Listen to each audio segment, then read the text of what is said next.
Hello everyone, and here we are on the next video about companion builds and its interactions. Um, this one is a more unusual interaction, and it's only viable for people that are in the possession of a certain weapon, and that is Morana Harvest Ritual. Basically, Morana Harvest Ritual just does double damage, or doubles the damage that is dealt on the right mouse click field after 8 seconds in an explosion. The reason why Morana and the companion build have a great interaction is basically because the stuff that Morana accumulates is everything that is not a divine weapon. So your companion attacks also contribute to this. We will just now see how much damage one companion attack does, and also why it's also a good thing, and that would be our trigger for companion attack would be Ritual Strike. It deals double companion damage, which is in itself pretty cool. Like, get in right distance, 1, 2, 3, companion charge, 1 attack, double damage, 20 million. Solid.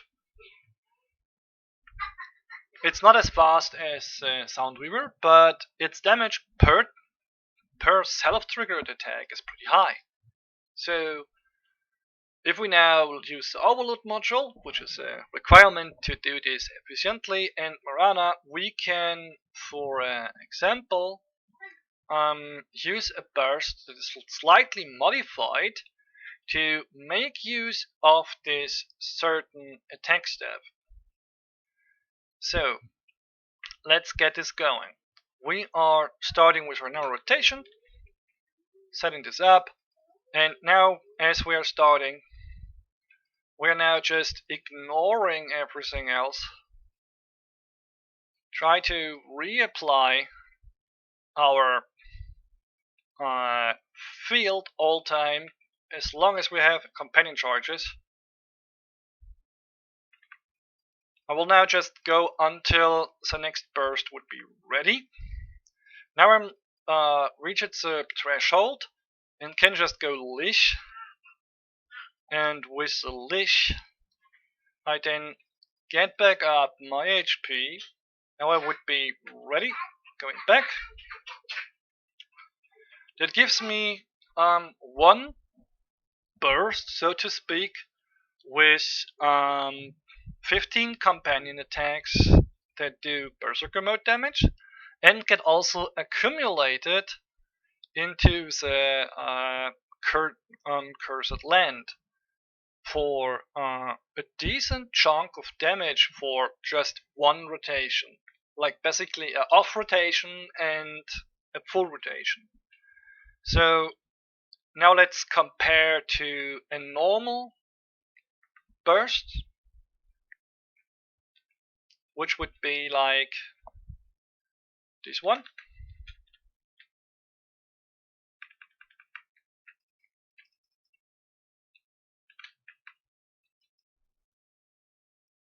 You would normally don't even try to trigger as much companion attacks, brings they don't deal much for you, so you're just doing that way.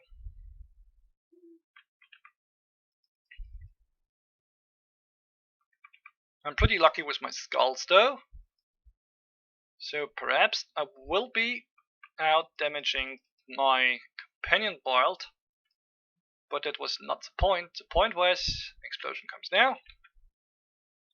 So this is about the same time frame, and now see the differences in damage. The differences in damage are not as big. Essentially, the biggest difference is that my Kree and my lots of skull throws, which are really lucky to get so much of them, did just a higher chunk of damage. So essentially, most of the stuff just got shifted. Even if I let everything run out, it just got shifted. So if you do a decent burst with the companion build, you can go in a similar range. And also, as said in other videos, you can abuse the integrator stuff. If you have integrator with you and you're just using him right before the actually buff phase comes up, you can use your integrator to do stuff like this one, this, this. You're now going for as much of the attacks as you can go because that's important for you. I fucked up. I need to re-go. But yeah. The idea was there, but I was too far away. Need to be closer to him to trigger my module. So let's retry. But also not a bad thing for a short version. But I need to get closer. So let's try again. Not fuck up, huh? Okay, that's decent. Decent. Yeah, that's decent. Yeah, that's decent. Okay. Like throw away. Now this one, this one, this one. We already have a few charges lost, and now we go for the rest of the charges. I try to reapply. Need to watch my distance. I get constantly closer because of the attack flinging me forward.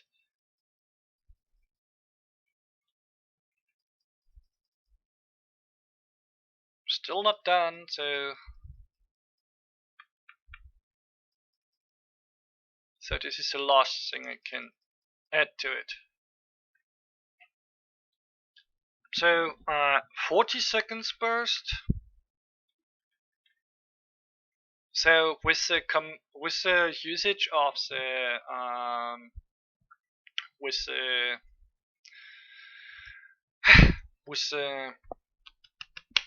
with the integrator passive thing, we could increase our berserker usage for this thing. Like it's what 15 attacks in this time, and last time when we used this thing it was also 15. So it basically goes along with it. But our berserker stuff did less damage. What? So, oh yeah, the module consumed a big chunk of it. Yes, right. What I want to say is that our damage with the companion build and our damage with the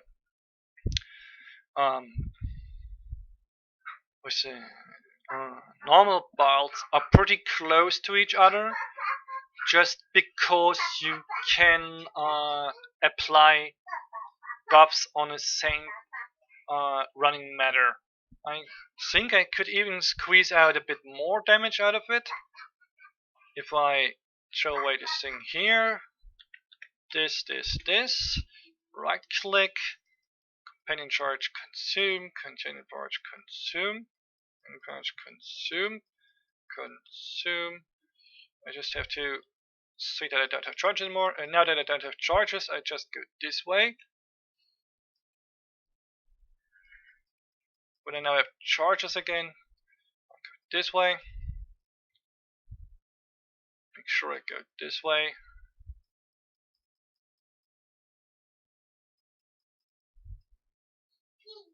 Okay, I think I missed a bit of it.